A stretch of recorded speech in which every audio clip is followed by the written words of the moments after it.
Hello,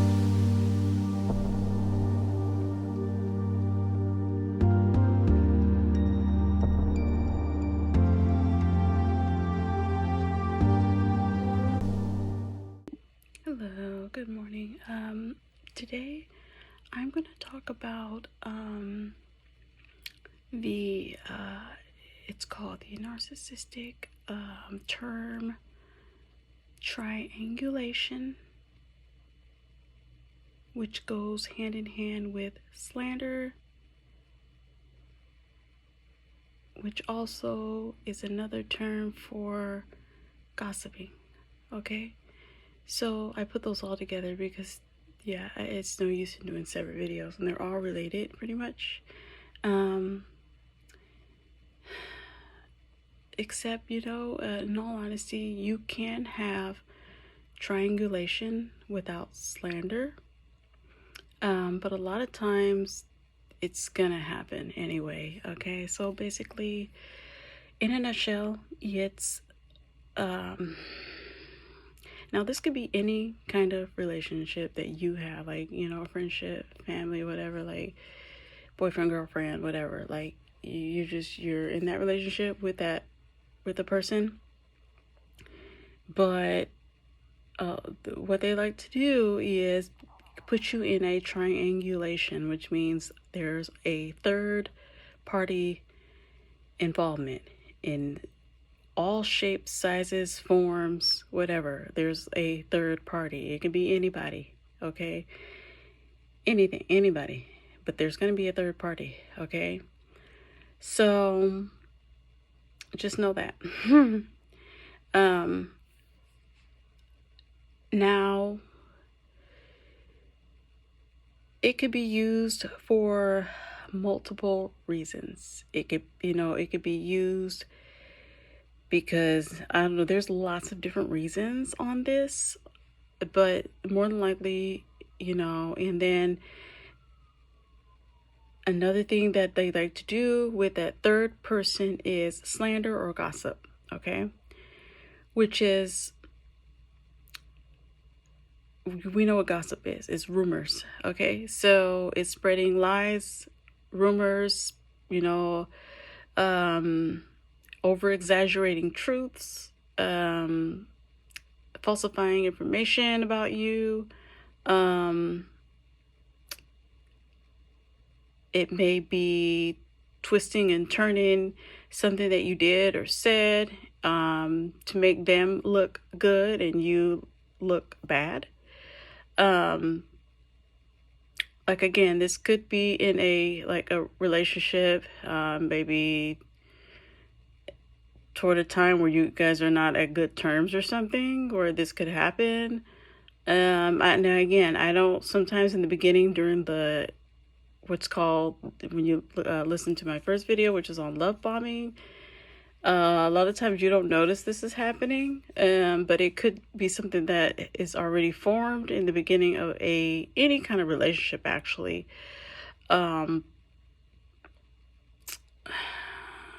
I'll go into this a little later, but it could go into a family relationship as well. But again, it's just, there's different reasons for this. I could talk a lot on this, but there are no good reasons at all for doing something like this. It's horrible. I can tell you that. It can lead to isolation in the victim, because the lies keep spreading and spreading and spreading. This, all that, it could spread so much that it can possibly pull people away from you. And it can be anybody, anyone. It could be friends, families, past relationships or whatever that it ends up being spread to. So think of rumors, gossiping and stuff, like even when you're in school and things like that, or work, how it just keeps going and going and going and going. And then what happens? Whatever the truth really was, somehow it gets erased by something completely false. Okay, so what does that do in the end? It damages the person's reputation, which leaves the person isolated and alone with nobody. Okay, that's how far it can spread. That is not healthy. I don't see how anyone can see that being good at all. My advice, if you see that somebody is gossiping, or if you haven't heard the side of both parties, don't believe it until you hear both sides of both parties. Okay? When you're only hearing one side about somebody else, take it with a grain of salt, or don't listen to it at all. There's nothing wrong with saying, I don't gossip, and walk away. So it's just somebody who really, they crave drama. They crave drama in their life. They crave attention. They want to look like that they're good, like they're the good person. They want to be looked at as the hero. We are not perfect. Nobody is born perfect. We're born into sin. We're not perfect. You know, we all have some sort of flaw. Okay? We all make mistakes. All right? That is the truth. So, okay? So that's what that is. And it's very, very damaging. So, to keep going with this, good scriptures that go hand in hand with helping with this situation is Proverbs 18:21, which states, the tongue has the power of life and death, and those who love it will eat its fruit. And Proverbs 12:18 states, the words of the reckless pierce like swords, but the tongue of the wise brings healing. And then the last one that I found that was really good in regards to this is Deuteronomy 31:8, which states, the Lord himself goes before you and will be with you. He will never leave nor forsake you. Do not be afraid. Do not be discouraged. Okay, so if you're a victim going through this, just know that the Lord is, when everyone, the rumors start spreading and everything like that, and you're left alone, feeling isolated or whatever, because nobody, they believe liars. Pray, the Lord will never leave nor forsake you. He can see the big picture. Okay, he knows what the actual truth is. Okay, the Lord, the word equals the truth. Okay. Okay, actually there's one more. Psalm 101:5. Whoever slanders their neighbor in secret, I will put to silence. Whoever has haughty eyes and a proud heart, I will not tolerate.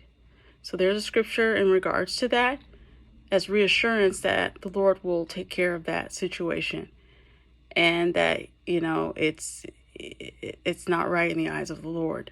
So for triangulation, slander, and gossip, refer to Proverbs 18:21,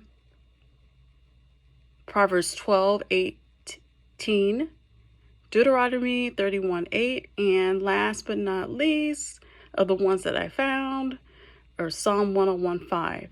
So that's just, there may be more in the Bible about this, but obviously there's a lot. So it's outright not right at all in the eyes of the Lord. And here's just scriptures that I just found in regards to that it's obviously a sin. There's nothing good about it, so why do it? So the ones I like is the words of the reckless pierce like swords, but the tongue of the wise brings healing. So wisdom, again, Go back to wisdom, is the truth, you know. So the truth is, it helps with healing. It helps with healing, growth, prosperity, because you're helping someone. You're showing someone what the real deal is. It's not a lie, it's the truth. So I think that's all I need to say about that. Yeah, so just briefly, that's what that is. And so hopefully you found that helpful. And that's it for now. All right, you guys have a blessed day. Bye.